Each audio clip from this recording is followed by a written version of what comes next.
A free civic space is viewed as a critical prerequisite for equitable growth, good governance, the rule of law, active citizen engagement, and long-term development. Yet, over the past few decades, the global civic space has shrunk substantially. This is largely due to governments all over the world, and particularly in West Africa, using policies, rules, regulations, and institutions copied from abroad to block, restrict, or shrink the public space accessible for politics, debates, group meetings, and even free expression. In West Africa, the case is worse, especially with the increasing military coups in various parts of the region like Mali, Niger, Burkina Faso, and Guinea, which have also worsened the plights of youth civil society organizations CSOs in their quest for an open and enabling civic space. There is therefore an urgent need for an open, free, safe, and enabling environment because it will enable young people to speak out, organize, mobilize, and take action both online and offline around the world. I'd like to sincerely welcome you to this historic event. This 2 days training of trainers on community organizing, mobilizing, and non-violent civil resistance in West Africa.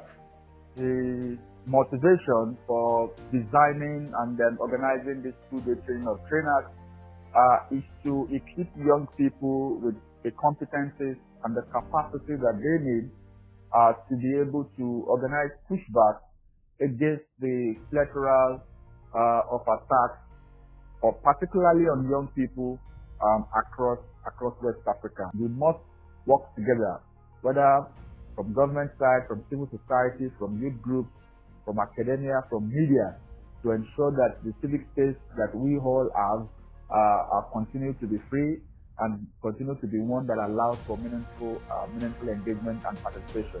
We commend the building block for peace foundation and all their partners for these 2 days engagement of training of trainers, and we did hope that those that participate in this training will be able to go back to their respective member states to cascade this training down to the larger population, in hoping that eventually the ECOWAS Vision 2050 of community citizens living in peace and prosperity, shared prosperity, will be achieved. So at the Institute for Peace and Conflict Resolution, we sensitize and train young people because they constitute the larger population. So when you train them and you train them to imbibe the ideas of peace and the culture of peace, then the society will be at peace because they are in the larger number and we want peace for progress and development. One thing that caught my interest was the civic space. This event was able to shed light on the protest that happened in Nigeria, the 10 days protest, the End Bad Governance protest. It was able to shed a lot of light on it, and I understood for a fact because Mr. Taiwo gave a lot of insights on what protest is and how protest should be handled. And I think it's very educational and beneficial to everybody. And so far it's been an interesting moment where we have been able to learn one or two things around how to lead community mobilization or a protest. So just like one of the facilitators mentioned, there is need for us to understand our legal rights and how we need to engage other people to mobilize for social change. And I think that's very instructive, especially just because countries like Nigeria just experienced a 10-day End Bad Governance protest. I want to congratulate Building Blocks for Peace Foundation, who has been doing a lot of work around giving voices and amplifying voices to young people in Nigeria, in West Africa, in different parts of Africa and the entire globe.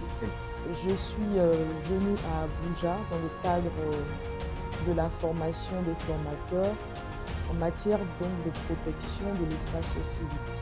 Alors, la formation en elle-même a été faite en deux phases. Nous avons eu d'abord la phase en ligne qui a duré plus de 3 à 4 semaines et ensuite nous sommes à la phase de présentiel. En ce qui concerne la phase en ligne, ça s'est très bien passé. Nous avons pu faire des rencontres avec d'autres experts et intervenants de d'autres pays, notamment le Togo. En dehors du Togo, nous avons eu le Sénégal. Après nos amis du Sénégal, nous avons également eu nos amis du Nigeria, le pays hôte. Et voilà, cette session en ligne nous a permis de débattre sur notre différentes approches, nos réalités en ce qui concerne la protection de l'espace civique. Et à la suite de cela, nous sommes maintenant à la phase présentielle. La première journée s'est très bien passée. Nous avons eu 2 intervenants de haute qualité. Je vous remercie. Today was all about discussing the situation and perspective of civic space in West Africa. I learned that there is a kind of homogeneity in the dynamics of civic space in our sub-region.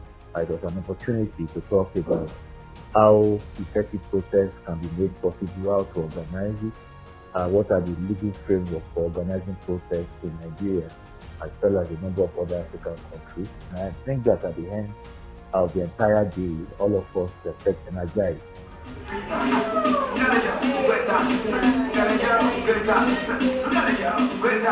Mama,